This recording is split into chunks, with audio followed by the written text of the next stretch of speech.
A man who says he's an abuse survivor is suing the Buffalo Catholic Diocese, claiming the church and its leaders covered up sex abuse allegations.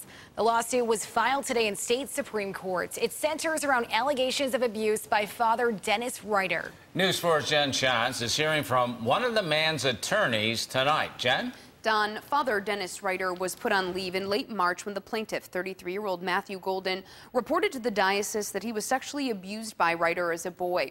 3 months later, Ryder returned to active ministry after he was cleared by a diocesan review board.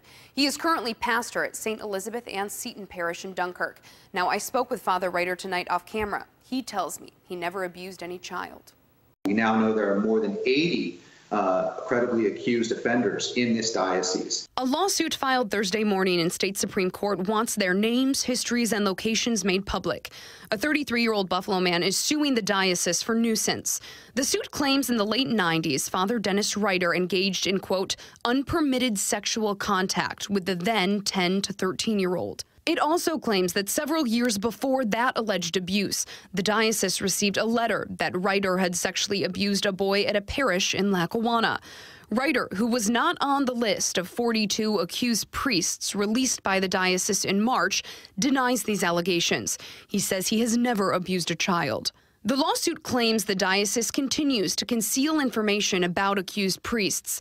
It claims that concealment exposes an unknowing public to the threat of criminal activity. The plaintiff's attorneys want a judge to force Bishop Malone's hand. What this lawsuit seeks to do is to stop that institution from protecting those offenders, from keeping their identities and their whereabouts secret.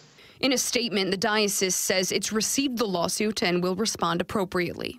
My suspicion is that the diocese will choose to combat this aggressively, as they have done in the past. I would be optimistic that there will be a change in that policy, that they would now choose to do the right thing, disclose this information, make everyone safer. Now, according to the lawsuit, the diocese has 20 days to respond to this. Golden is not seeking any money from this suit. However, he is seeking money through a victims fund run by the diocese. His attorney tells me they haven't heard much about that, how much he could be compensated, or if he even will be compensated through that program. Jen Schatz, News 4.